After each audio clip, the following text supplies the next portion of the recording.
ఒకటి ఏంటంటే దేవునితో కలిసి జీవించుట, రెండోది ఏంటంటే శరీర సంబంధమైన జీవితం. మీరు చాలా జాగ్రత్తగా గమనించండి. ఆత్మీయ కుటుంబం, శరీర కుటుంబం అని మనము కొన్ని నియమాలు అలాగనే ఆజ్ఞలు మనము చూస్తూ వస్తున్నాం బైబిల్లో. ఈరోజు కూడా కుటుంబాన్ని పరిపాలిస్తున్నటువంటి తండ్రి మనస్సు, జాగ్రత్తగా గమనించండి, మళ్ళీ గుర్తుపెట్టుకోండి ఒకసారి. కుటుంబాన్ని పరిపాలిస్తున్నటువంటి తండ్రి మనస్సు, ఇది ఈరోజు మన వర్తమానం. చాలా జాగ్రత్తగా గమనించండి. ఆ తండ్రి మనస్సు మన నుండి ఏమి కోరుతుంది? జాగ్రత్తగా మీరు ఈ ఒక్క విషయాన్ని గుర్తుపెట్టుకోగలిగితే మనం చాలా త్వరగా ఈ వాక్య భాగాన్ని మనం ముగించుకోవడానికి వీలవుతుంది. చూడండి, పరిశుద్ధ గ్రంథములో నుండి ఈరోజు రోమీయులకు రాసిన పత్రిక 8వ అధ్యాయంలోకి మనం వెళ్ళిపోదాం. 8వ అధ్యాయంలోనికి వెళ్ళి ఇప్పుడు మనము 5వ వాక్య భాగం నుంచి బైబిల్ చదువుకుంటూ ముందుకు సాగుదాం.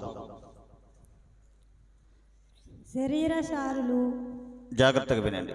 శరీరానుసరీలు, శరీరం విషయములో మీద మనసు ఉంచుదురు. ఆత్మనుసరీలు ఆత్మ విషయముల మీద మనసు ఉంచుదురు.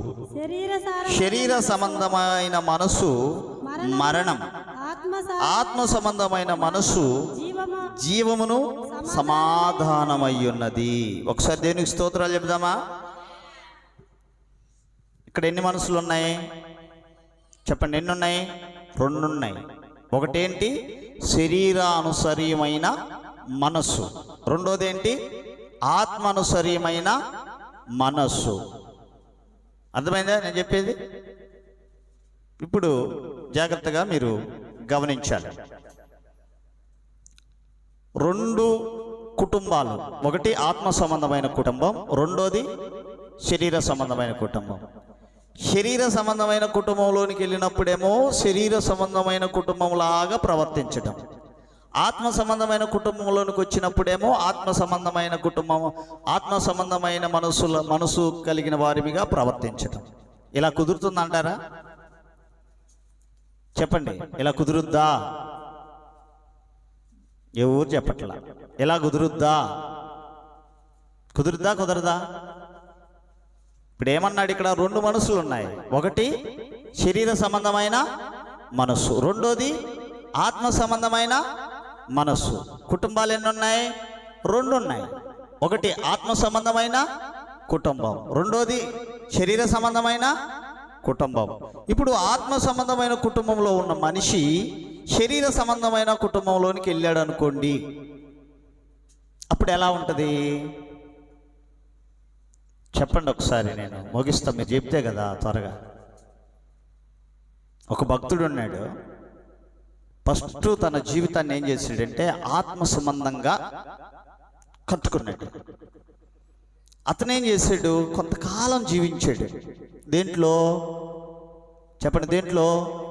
ఆత్మ సంబంధమైనటువంటి కుటుంబంలో. తర్వాత ఏమైందంటే శరీర సంబంధమైన కుటుంబంలో ఉన్న వాళ్ళ దగ్గరికి వెళ్ళాడు. ఇప్పుడు ఎలా జీవించాలి అక్కడ? ఆత్మ సంబంధమైన కుటుంబంలో ఉన్న వాళ్ళకి నియమం ఉంటుంది, పద్ధతి ఉంటుంది, కట్టుబాటు ఉంటుంది, భయభక్తులు ఉంటాయి, విధేయత ఉంటుంది, ఒకరికొకరు సహాయం చేసుకునే గుణం ఉంటుంది, అన్నీ ఉంటాయి. జాగ్రత్తగానండి. శరీర సంబంధులు కాడేముంటుంది? చెప్పండి ఒకసారి. శరీర సంబంధుల కాడేముంటుంది? శరీర సంబంధుల కాడేముంటుంది? తింటము, తాగటము, చిల్లరి వేషాలు, చిల్లరి ఆటపాటలు, వ్యతిరేకత స్వభావాలు, అసూయ, ఎదుటివానికి హాని చేయడం, దేవుణ్ణి అవమానపరచడం, ఇలాంటి అల్లరితో కూడినటువంటి ప్రమాదకరమైనవి ఉంటాయి. ఇప్పుడు వీళ్ళేం చేశారు? ఆత్మ సంబంధమైన జీవితం జీవించి జీవించి జీవించి జీవించి శరీర సంబంధులైన వారి దగ్గరికి వెళ్ళాడు. ఇప్పుడు వాళ్ళు ఎలా ఉంటారు చెప్పాలా? మీరు చెబితే నేను ముగిస్తాను. చెప్పండి ఒకసారి, చెప్పరా? మేమేం చెప్పామంటారా? బైబిల్ మాకేం తెలుసు అంటారా? ఎప్పుడు చెప్తున్నా కదా, ఒక్కసారి మీరు చెప్తే ఏమవుతుంది? చూడండి, బైబిల్ గ్రంథంలో ఎట్టున్నారో వాళ్ళు నేను మీకు చూపిస్తాను. పేతురు పత్రిక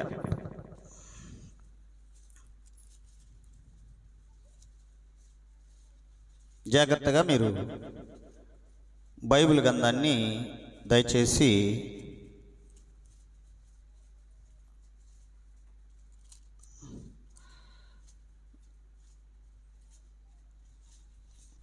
రెండో పేతురు పత్రిక 2వ అధ్యాయం, 2 పేతురు పత్రిక 2వ అధ్యాయము దయచేసి ఇప్పుడు 5వ వాక్య భాగం నుంచి బైబిల్ చదువుకుంటూ వద్దాం. మరియు ఆయన పూర్ణకాలమందున్న లోకమును విడిచిపెట్టక భక్తిహీనుల సమూహం మీదికి జల ప్రయోగమును రప్పించినప్పుడు నీతిని ప్రకటించిన యోనాను మరి 7 కాపాడెను.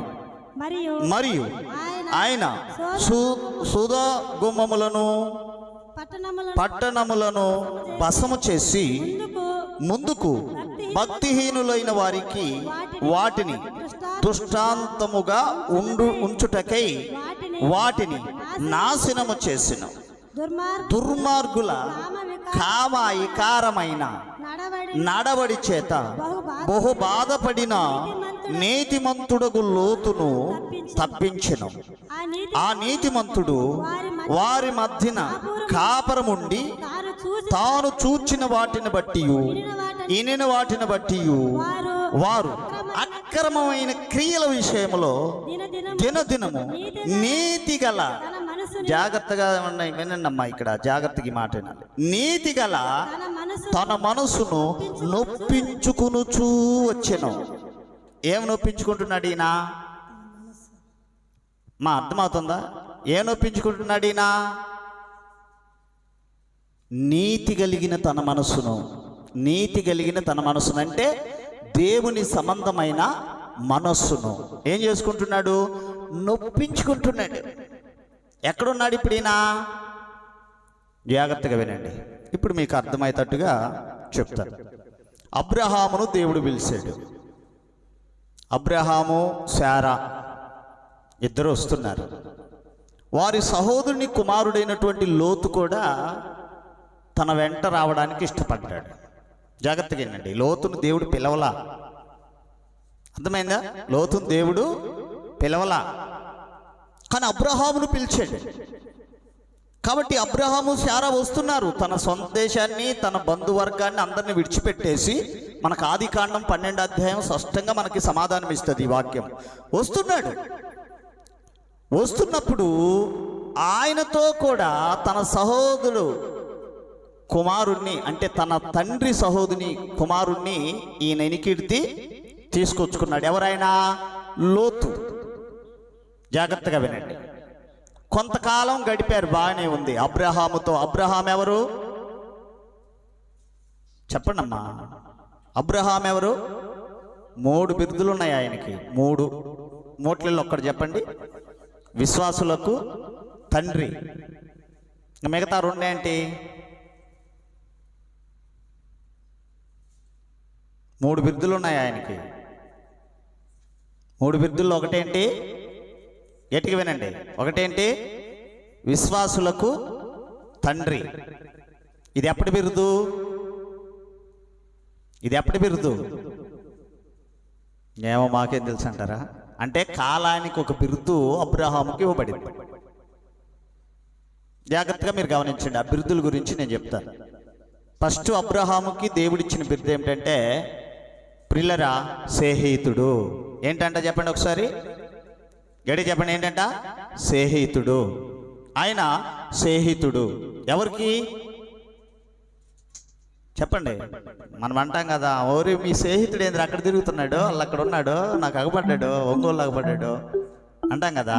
అంటే లోకంలో ఒక మనిషి మరొక మనిషితో స్వావాసం చేస్తే దాన్ని ఏమంటారు? స్నేహితుడు అంటారు. జాగ్రత్తగా వినండి. కాబట్టి అబ్రహాం ఎవరితో సహవాసం చేస్తున్నాడు? ఏమో మీకు అర్థం కాల. ఎవరితో సహవాసం చేస్తున్నాడు? దేవునితో సహవాసం చేస్తున్నాడు. కాబట్టే అబ్రహాము దేవునికి ఏమయ్యాడు? స్నేహితుడయ్యాడు. జాగ్రత్తగా వినండి. ఇదే మాట మనము యెషయా గ్రంథంలో చూస్తాం. నీ స్నేహితుని సంతానము అంటాడు యాకోబుతో. యెషయా ప్రవక్త దేవుడు మాట్లాడతాడు స్వయంగా అక్కడ. నీ స్నేహితుని సంతానము అంటాడు. కాబట్టి ఈ స్నేహితుడు ఎవరు? అబ్రహాము దేవునికి స్నేహితుడు, దేవుడు అబ్రహాముకి స్నేహితుడు. వాళ్ళిద్దరికీ స్నేహబంధము కుదిరింది.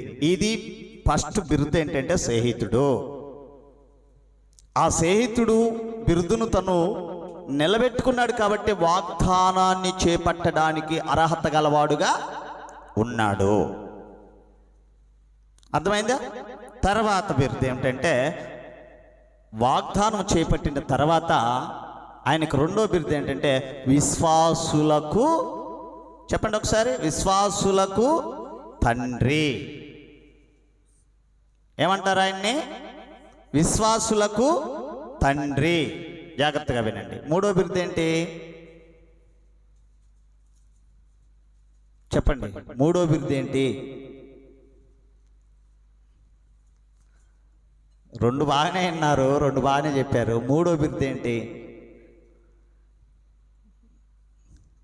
నేను ఒక్కసారి చెబుతా, గుర్తుపెట్టుకోండి. ఈసారి అడిగినప్పుడు టక్కుని చెప్పాలి, ఓకేనా? జాగ్రత్తగా వినండి. మూడో బిరుదు ఏంటంటే ఆయన వంశావళిని స్థాపించినవాడు. దేన్ని స్థాపించాడు? ఎవరి ద్వారా వంశావళిని స్థాపించాడు? చెప్పండి. అబ్రహాము ద్వారా వంశావళి స్థాపించబడింది. అంటే వంశావళి అంటే ఏంటి?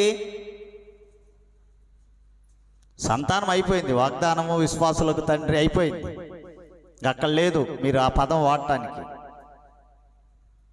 అక్కడ మనం చూసేటట్లయితే ఆయన వంశావళిని స్థాపించాడు. అంటే అర్థం ఏంటి? సరే, మీకు బాగా అర్థం కాడని చెప్తాను.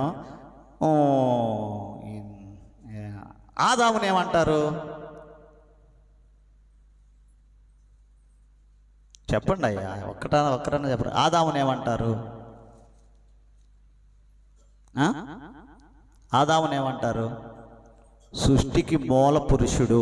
సృష్టికి, చెప్పండి, సృష్టికి మూల పురుషుడు. అంటే ఆయన ద్వారే కదా ఇంకా సృష్టి ఉత్పత్తి అవ్వడానికి దేవుడు ప్రణాళికను సిద్ధం చేసింది. అర్థమైందా? అక్కడి నుంచి లాగినటువంటి ఆ తీగను, ఆ సంతానంను జాగ్రత్తగా మీరు గమనించండి. ఎక్కడికి వచ్చేలేక తెగిపోయింది తీగ? ఇప్పుడే కదమ్మా చదివాము, ఇప్పుడే కదా చదివాము. ఏం చదివాము అక్కడ? చదవండి ఒకసారి, ఏం చదివాము? మరియు ఆయన పూర్ణకాలమున లోకమును విడిచిపెట్టక భక్తిహీనుల సమూహం మీదికి జలప్రయోగము రప్పించెను. జలప్రయోగము రప్పించెను. ఇప్పుడైనా గుర్తొచ్చిందా? ఎవరు? నోవాహు. మళ్ళీ అక్కడి నుంచి అంటే ఆదాముది అక్కడికి వచ్చేళ్ళకి తెగిపోయింది తీగ. అక్కడి నుంచి మళ్ళీ ఎవరు మూల పురుషుడయ్యారు? చెప్పండి ఒకసారి గట్టిగా, ఎవరు మూల పురుషుడయ్యారు? నోవాహు మూల పురుషుడయ్యాడు. ఒకసారి దేనికి స్తోత్రాలు చెప్దామా? అర్థమైందా? అంటే స్థాపన, ఈ వంశావళిని, ఈ తీగను ఉత్పత్తి చేసేటటువంటి వ్యక్తులు అన్నమాట వీళ్ళు. మూల పురుషుడు అక్కడ. సృష్టికి మూల పురుషుడు ఎవరు? ఆదాము. రెండో మూల పురుషుడు ఎవరు? నోవాహు. ఇప్పుడు మూడో మూల పురుషుడు దగ్గరకు వస్తున్నాం. ఈయన ఎవరు? అబ్రహాము. మూడో బిరుదు ఏంటంటే, చెప్పండి, మూడో బిరుదు ఏంటి? మూల పురుషుడు. దేనికి? వంశావళికి. అబ్రహాం వంశావళి అయితేనే నీకు పరలోకం. అబ్రహాం వంశావళి కానీ నువ్వు లేదంటే నీకు పరలోకము లేదు. ఇప్పుడు ఎన్ని బిరుదులు ఉన్నాయి ఆయనలో? ఇప్పుడు చెప్పండి ఒకసారి. స్నేహితుడు, విశ్వాసులకు తండ్రి మూల పురుషుడు. అర్థమైందా? బాగా అర్థమైందా? కాబట్టి ఆయన ఎనికీర్తి వచ్చినటువంటి లోతు ఆ దేశంలో అబ్రహాముని అంటే లోతుని పిలవకపోయినా అబ్రహాం ఎనికీర్తి వచ్చాడు కాబట్టి అబ్రహామును ఆశీర్వదించినట్టుగా లోతును కూడా దేవుడు ఆశీర్వదించాడు. ఇంకా రోజు ఇద్దరికి గొడవలు అవుతున్నాయి. ఎవరికి? అబ్రహాం లోతు కాదు. లోతు దాసీలకి, అబ్రహాము దాసీలకి. ఎక్కడా? పశువులు కట్టేసుకునే కాడా, దొడ్డేసుకునే కాడా, ఈ అది ఉంటుందా అది ఆ మేత తెచ్చే కాడా వీళ్ళు కొట్టుకుంటున్నారు రోజు. వీళ్ళకి పంచాయతీ పెట్టాల్సి వస్తుంది. ఇది నా యజమానుడిది, నువ్వేంటి ఇక్కడికి వచ్చావని. ఆయన అంటే ఈయనవే, ఇది నా యజమానుడిది, నువ్వేంటి ఇక్కడికి వచ్చావని. అంటే ఇంకిద్దరు వీళ్ళు కలబడుకుంటే ఈ పెద్దోళ్ళు రావాలి. ఎవరు? అబ్రహాము లోతు వచ్చి వీళ్ళకి పంచాయతీ చేయాలి. అప్పుడు ఇది కుదిరే పని కాదు అని అబ్రహాం ఏం చేస్తాడంటే పిలిచి లోతుని, అయ్యా మన ఇద్దరం బంధువులం, మన ఇద్దరం ఊరికే గొడవ పడుతూ ఉంటే చూసే వాళ్ళకి సులకనైపోతాం, అది బాగా అనిపించదు. కాబట్టి దేవుడు నిన్ను ఆశీర్వదించాడు, నన్ను ఆశీర్వదించాడు. కాబట్టి ఈ భూమి మనకు సరిపోదు. 4 దేశాలు ఉన్నాయి. నువ్వే దిశకి పోతానంటే ఆ దిశకి వెళ్ళిపో. నీ సంతానం అంతా తీసుకొని, నీ సామాగ్రి అంతా తీసుకొని వెళ్ళిపో, నీ ఇష్టం అని ఈ అబ్రహాము మంచి ఆలోచన చెప్పాడు లోతుకి. అప్పుడు ఈయన 4 పక్కలు చూశాడండి. 4 పక్కలు చూశాడు. ఎడిపోదాం, ఎడిపోతే మనకు బాగా పంటలు పండుతాయి, ఎడిపోతే బాగా సంపాదించుకుంటాం, ఎడిపోతే బాగుంటామంటే అప్పుడు చూడంగానే సుధుమా గుమ్మముల పట్టణం పడిందంట. అబ్బా చూసుకో, నీళ్లు పారే స్థలంలాగా ఉందంట ఆ స్థలం, బాగా పండే స్థలంలాగా ఉందంట ఆ స్థలం. ఇక ఈ ప్రాంతానికి పోతే ఇంకా ఈయన కంటే గొప్పవాడిని అవుతాను అనుకున్నాడేమో కానీ లోతు సుధుమా గుమ్మముల వైపు వెళ్ళిపోయాడండి. అప్పుడు దాకా నీతిమంతుడిగా ఉన్న లోతు, అప్పుడు దాకా యథార్థ విధానత కలిగి దేవుని కుటుంబాన్ని అనుసరిస్తూ దేవుని కట్టుబాటు, దేవుని నియమం, దేవుని పద్ధతి, దేవుని యొక్క ఆధీనంలో ఉన్నటువంటి లోతు ఎప్పుడైతే తన శరీర సంబంధమైన మనస్సును, తన ఆత్మ సంబంధమైన మనస్సును నొప్పించుకుంటున్నాడు, శరీర సంబంధమైన మనస్సుకి చోటిస్తున్నాడు. నీకు తెలుసా, నీ ఆత్మ సంబంధమైన మనసు నొప్పించబడుతుంది. ఆ శరీర సంబంధమైన మనసు కావలసినటువంటి తలంపు నువ్వు కలిగి ఉంటే. అందుకే అక్కడ పౌలు రాస్తున్నాడు, శరీర సంబంధమైన మనసు గలవారు శరీర సంబంధమైన వాటి మీదే మనసు ఉంచుతారు, వారు శరీర సంబంధులు. ఆత్మ సంబంధమైన మనసు గలవారు ఆత్మ సంబంధమైనటువంటి వాటి మీదే మనసు పెడతారు. ఇప్పుడు చెప్పండి, మనకి ఏ మనసు ఉంది? ఇప్పుడు రోమీయులకు రాసిన పత్రికలోకి వెళ్దాం, మనం ముగించుకుందామండి. 8వ అధ్యాయంలోకి వద్దాం. ఈ మాటని మనం ధ్యానం చేసి ముగించుకుందాం. ఏమన్నాడు ఇక్కడ? ఇప్పుడు చదువుదాం మనం 7వ వాక్యం. ఏలయనగా శరీర సంబంధమైన మనస్సు దేవునికి విరోధమైనది, అది దేవుని ధర్మశాస్త్రమునకు లోబడదు, ఎంత మాత్రమును లోబడదు, నేరదు.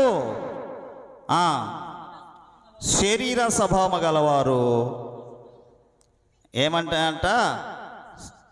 దేవుణ్ణి ఏం చేయలేరంట? సంతోషపరచలేరు, సంతోషపరచలేరు. అర్థమైందా? ఈయన అనుకుంటాడు, పౌలు అనుకుంటాడు, నేను మంచి ఒక పెద్ద సభ పెట్టాలి, ప్రజలందరినీ ఆకర్షించి పాపములో పడిపోతున్న వాళ్ళని, నశించిపోతున్న వాళ్ళని లాక్కరావాలి అనుకున్నాడు. శరీర సంబంధమైన మనసు అంట దాన్ని తనలో ఉండి దేవుని ఆజ్ఞకు, నియమానికి, కట్టుబాటుకు, దేవుడు చేసే కార్యక్రమాలకు తనను లోబడకుండా చేస్తుందంట. ఎలా చేస్తుందో మీకు అర్థం కావాలంటే ఇప్పుడు 19వ వాక్యం చదవాలి. 7వ అధ్యాయము 19, రోమీయులకు రాసిన పత్రిక 7వ అధ్యాయం 19వ వాక్యం. నేను చేయగోరు మేలు చేయక చేయగోడని కీడు చేస్తున్నాను అన్నాడు. ఏమన్నాడు? కీడు చేయాలని ఎవరికి ఉండదండి, ఎవ్వరూ ఇష్టపడరు కీడు చేయాలని. కానీ ఏం చేస్తావు? పరిస్థితులు తప్పదు.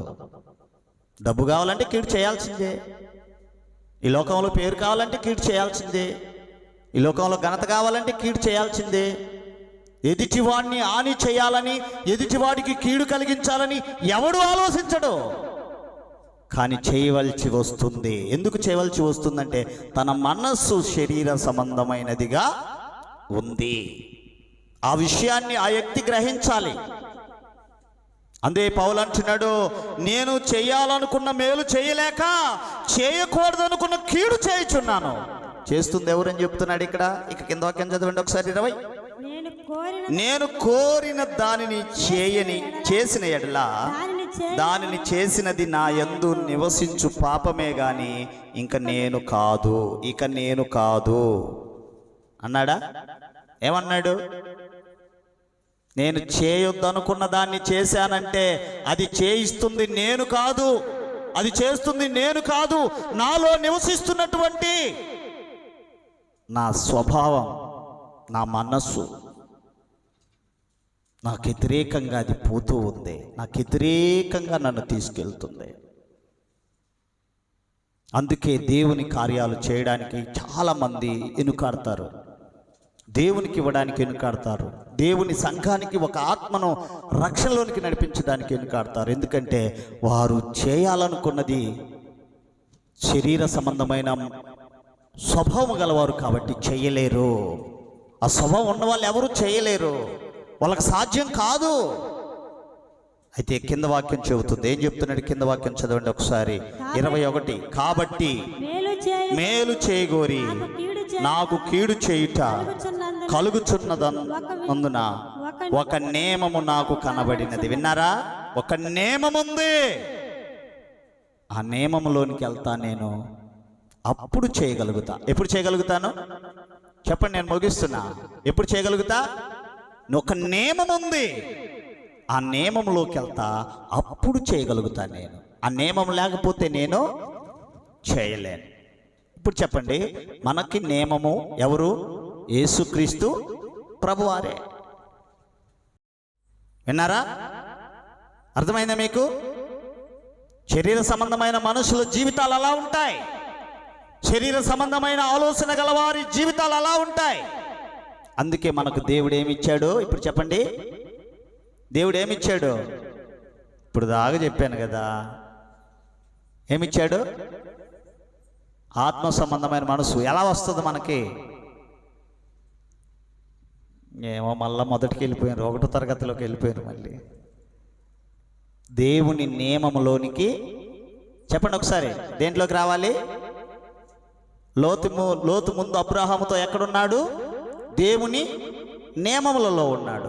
బయటకు వచ్చిన తర్వాత ఏమైపోయింది? ఆ యొక్క నియమం కలిగిన మనస్సును అణిసివేసి శరీర సంబంధమైన మనసుకి సోటు ఇచ్చాడు. తన కుటుంబాన్ని తన చేతులారా పతలము చేసుకున్నాడు. అర్థమైందా? నేను చెప్పేది మీకు అర్థమైంది బాగా? అలాగనే మనము కూడా పాడైపోతున్నాం. కారణం ఏంటంటే, పతలమైపోతున్నాం కారణం ఏంటంటే మన మనసే. ఇప్పుడు చెప్పండి, నియమములో ఉండి ఆత్మ సంబంధమైన మనసు గలవారివిగా బ్రతుకుదామా? లోక సంబంధమైనటువంటి జీవితంలో ఉండి, మరణానికి అప్పగించబడే జీవితంలో ఉండి, ధర్మశాస్త్ర సంబంధమైన జీవితంలో ఉండి, శరీర సంబంధమైన మనసు కలిగి ఉండి ఏదో ఒక అపాయముకు మనము అప్పగించబడదామా? ఏం చేద్దాం చెప్పండి? ఇప్పుడు చెప్పండి, ఏం చేద్దామంటారు? వదిలేస్తే అన్నం తిందామంటారా? ఏం చేద్దామంటారు చెప్పండి? శిక్షలోనికి పోకుండా మనము ఉండాలి. దేంట్లోకి పోకుండా ఉండాలి? శిక్షలోనికి పోకుండా. మనం ఇప్పుడు మీకు బాగా అర్థం కావడానికి చెప్తాను. బోన్ దగ్గర నిలబడ్డాం, మన కాడ మన మీద అపవాదిగాడు ఫిర్యాదు చేశాడు, మనం బోన్ దగ్గర నిలబడ్డాం, న్యాయాధిపతి ఉన్నాడు. ఇప్పుడు మనకు న్యాయం మనకి తీర్పు జరుగుతుంది, జడ్జిమెంట్ జరుగుతుంది. మనం అక్కడ ఉన్నాము. మన జడ్జిమెంటు శరీర సంబంధమైన మనసు కలిగి ఉండి మనము నియమం లేని వారిగా ఉంటే తప్పనిసరిగా మనకు శిక్ష విధించబడుతుంది. అదే మనం నియమములో ఉండి ఆత్మ సంబంధమైన మనసు కలిగి ఉండి దేవుని కోసం కష్టపడుతూ, దేవుని కోసం పనిచేస్తూ, దేవుని కోసం బ్రతుకుతున్నాం అనుకోండి, అపవాదిగాడు మన మీద ఫిర్యాదు చేసినా ఆడ జడ్జిమెంట్ ఉన్నా మనకు హాని జరగడానికి వీలు, చెప్పండి, హాని జరగడానికి వీలు లేదు. అపవాదిగాడు ఏం చేస్తాడంటే హాని చేయడండి వాడు. జాగ్రత్తగానండి, మీకు బాగా గుర్తు ఉండడానికి చెప్తున్నా. జడ్జిమెంటు అంటే వాడు ఏం చేస్తాడంటే మన మీద నేరారోపణలు ఫిర్యాదు చేస్తాడు. అర్థమైందా? జడ్జిమెంట్ ఇచ్చేది ఎవరు? మీకు ఎన్నిసార్లు చెప్పినా అర్థం కాదమ్మా. జడ్జిమెంట్ ఇచ్చేది ఎవరు? కోర్టులో జడ్జిమెంట్ ఇచ్చేది ఎవరు? జడ్జి కదా, మనందరికీ తెలుసు కదా. అప్పుడు ఈ దేవుడు జడ్జి స్థానంలో ఉన్నాడు అనుకోండి. ఇప్పుడు జడ్జి స్థానంలో దేవుడు ఉన్నాడు. దేవుడు దగ్గరికి ఫిర్యాదు తీసుకెళ్ళాడు. ఎవరు తీసుకెళ్ళాడు? అపవాది తీసుకెళ్ళాడు. ఇతను శరీర సంబంధమైన ఆత్మ సంబంధమైన మనిషి కాడు, ఇతనిలో నియమం లేదు, ఇతడు కరెక్టు అనుసరించే విధానం కరెక్ట్ కాదు, ఇతని బోధ కరెక్ట్ కాదు, ఇతని పరిచర్య కరెక్ట్ కాదు, ఇతడు చేసే ప్రార్థన కరెక్ట్ కాదు అని మన మీద నేరాలు మోపాడు. నేరాలు మోపినంత మాత్రం చేత నువ్వు నేరస్తుడు కావు. అర్థమైందా? నేరస్తుడు కావు. జడ్జిమెంట్ జరగాలి. కాబట్టి మనం నియమంలో ఉన్నప్పుడు మనకు శిక్ష లేదని బైబిల్ చెబుతుంది. కాబట్టి ఈ శిక్ష పొందడానికి నాకు ఏ విధమైన అర్హత లేదు, ఈ శిక్షకు నేను అర్హుడిని కాను. ఎందుకంటే ఈ శిక్షకు నాకు సంబంధం లేదు. నేను నీ యొక్క ఆత్మీయత కలిగినటువంటి నియమంలో ఉన్నా, నేను నియమ కట్టడలను అనుసరిస్తున్నా నేను అని నువ్వు ఒక రుజువు సమకూర్చుకోవాలి ఆ ఫిర్యాదులో. అదేంటంటే న్యాయాధిపతి అడిగేటటువంటి రుజువు ఏంటంటే ప్రార్థన. ఏమడుగుతాడు ఆయన? ఒక పెద్ద లిస్ట్ రాసి, సరుకుల లిస్ట్ అలా ఒక పెద్ద కాగితం రాసి ఇయటం కాదు. ఏం చేయాలా? ప్రార్థన చేయాలి. అక్కడ ఫిర్యాదు తెలియజేశాడు, అపవాది తెలియజేశాడు నీ గురించి, ఇక్కడ నువ్వు తెలియజేశావు. ఈ రెండుకి న్యాయాధిపతి జడ్జిమెంట్ ఇస్తాడు. అర్థమైందా? నువ్వు నియమాల్లో ఉన్న వ్యక్తివైతే నీకు వచ్చినటువంటి వ్యాధి అయినా బాధ అయినా సమస్య నీకు హాని చేయదు. నువ్వు అబ్రహాములాగా స్థిరమైన కృపను పొందుతావు. అర్థమైందా? అలా కాకుండా ఈ యొక్క లోతులాగా లోక సంబంధమైన దాని మీదే నీ మనసుండి, ఆత్మ సంబంధమైన జీవితానికి దూరంగా ఉండి, బైబిల్కు దూరంగా ఉండి, కట్టడకు నియమాలకు దూరంగా ఉండి, దైవ క్రమానికి దూరంగా ఉండి కానీ ఉన్నట్లయితే నీకు శిక్ష తప్పక కుదరదు. ఇప్పుడు చెప్పండి, అటుండి ఇటుండి మనకు దేవుని యొద్ద నుండి వచ్చే మేలుని ఎలా పొందాలి అనేటటువంటి ఒక అంశంలో మనం ఈ మధ్యాహ్న కాల సమయంలో ఒక ప్రత్యేక తీర్మానం ఏంటంటే, అపవాది ఎప్పుడైతే మన మీద ఫిర్యాదు చేసాడో దేవుడి దగ్గర, ఆ ఫిర్యాదుని రుజువు చేసుకోవాలంటే నువ్వు మోకరించి ప్రార్థన చేయాలి. ఒకసారి నేను స్తోత్రాలు చెప్దామా?